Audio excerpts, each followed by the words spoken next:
Salut à tous, j'espère que vous allez très bien. Quand j'ai pensé à faire une vidéo sur les 2 semaines de coupure internationale, j'avais d'abord envie de faire un coup de gueule, notamment par rapport à ces matchs amicaux qu'on a vus cette semaine, qui pour moi étaient au mieux insipides et au pire dangereux pour les joueurs dans ces calendriers qui sont toujours plus chargés dans cette année qui est un peu spéciale. Cette année 2020 et 2021 va être pareil.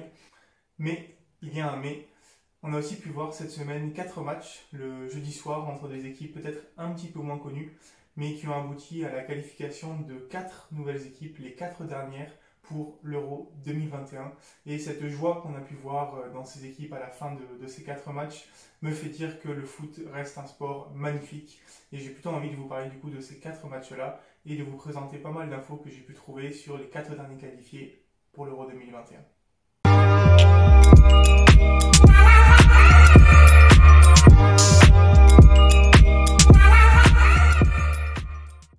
Avant toute chose, un petit rappel sur ce que c'est la Nations League ou Ligue des Nations.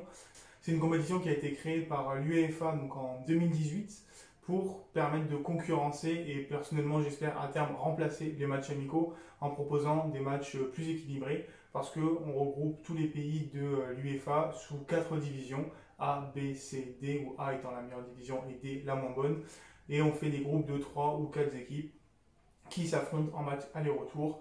Et les meilleures équipes de chaque groupe montent dans la division supérieure. Pour la division A, au lieu de monter en division supérieure, ils font un barrage entre les 4 premiers de chaque groupe.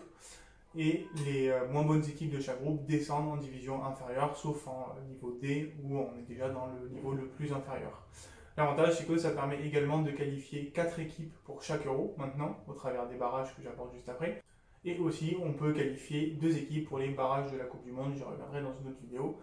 Aujourd'hui, j'aborde les barrages de fin de la première édition de la Nations League. Et en ce moment, les matchs qu'on suit, notamment France-Portugal ce soir, c'est la 2e édition de la Nations League. Donc, mon idée ici, ça va être de vous donner quelques infos sur les 4 dernières sélections qualifiées pour l'Euro 2021.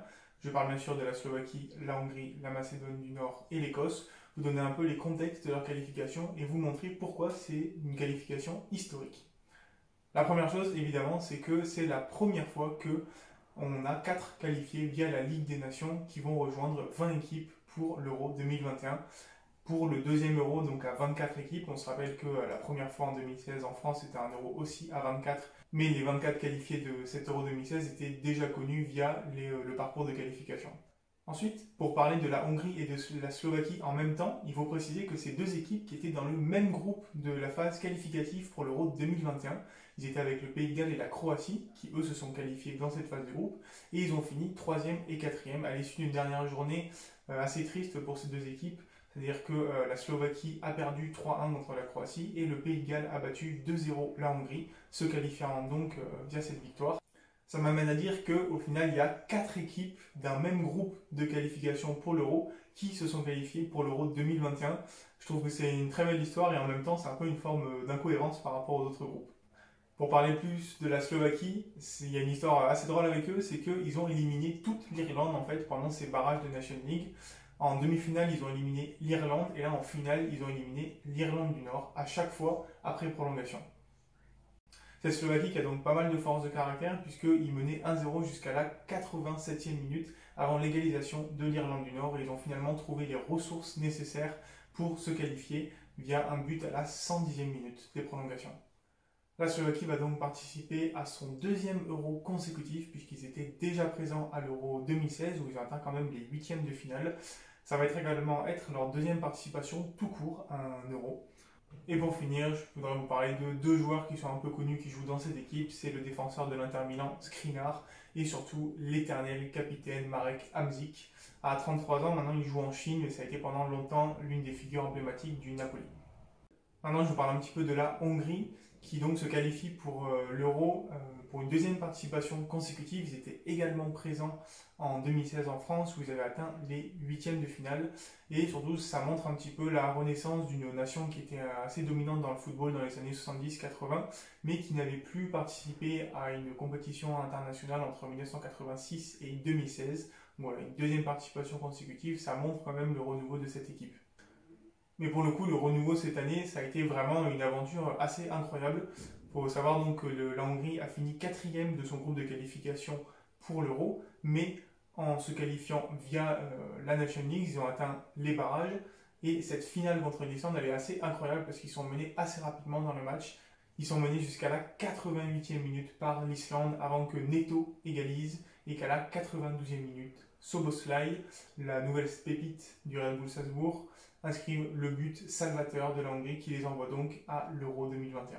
Pour vous parler rapidement de quelques joueurs un peu emblématiques de cette équipe, on a Gulacsi bien sûr, le gardien de Leipzig, on a Salai de Mayence, j'espère que je le prononce bien, et on a Szoboszlai du Red Bull Salzbourg, donc la nouvelle pépite qui apparemment serait suivie par les plus grands clubs européens, le Real Madrid en tête. On passe maintenant à la Macédoine du Nord, sûrement une des plus belles histoires de cette Nations League et d'ores et déjà de cet Euro 2021.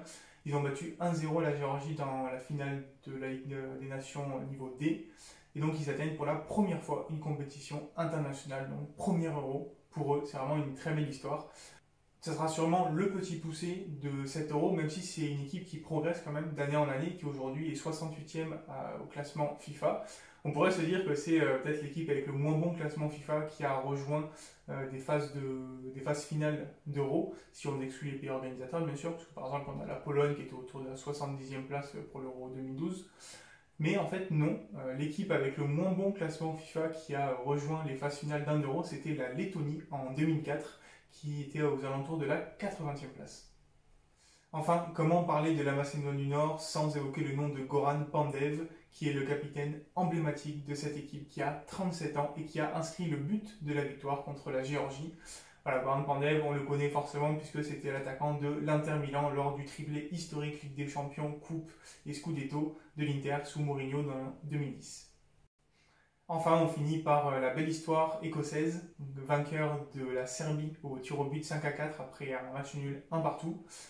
Il y a encore des belles ressources pour l'équipe écossaise, puisque c'est la deuxième fois qu'ils s'imposent au tir au but dans ces barrages. Ils s'étaient déjà imposés en demi-finale. Là encore, le match était assez cruel pour eux. Ils menaient 1-0 jusqu'à la 90e minute. Avant que Jovic ne marque le but égalisateur, ils ont trouvé les ressources pour maintenir le score jusqu'au tir au but et se sont imposés 5-4 via un arrêt de leur gardien lors du dernier tir au but de la séance.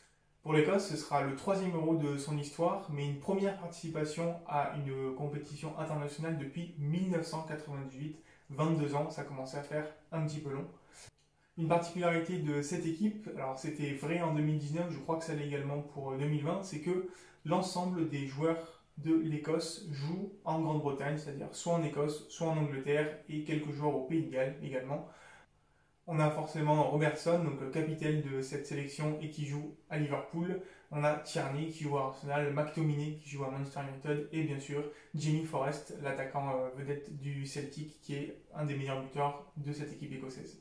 Et pour finir, une anecdote assez drôle, c'est que c'est la première fois qu'à un Euro, on va pouvoir voir les 3 équipes de Grande-Bretagne, l'Écosse, le Pays de Galles et l'Angleterre. Voilà, je trouvais ça assez sympa de le remarquer.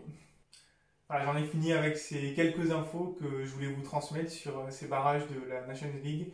Pour moi, c'était vraiment sympa de faire ces recherches et de vous montrer qu'à chaque match, chaque qualification, il y a une histoire derrière qui est vraiment intéressante. La joie qu'on a pu voir au sein de ces 4 équipes qualifiées était vraiment très belle à voir, des scénarios assez incroyables en plus. Voilà, moi j'espère vous retrouver dans le futur pour vous parler de la préparation de cet Euro 2021, j'espère qu'il aura lieu. En attendant, j'espère que cette vidéo vous aura plu. Si c'est le cas, n'hésitez pas à la liker, à la commenter, à la partager, même à vous abonner si vous voulez en savoir un peu plus sur ma chaîne et pourquoi pas activer la petite cloche. Moi je vous dis à très bientôt pour parler foot, très bonne journée à vous, ciao ciao tout le monde.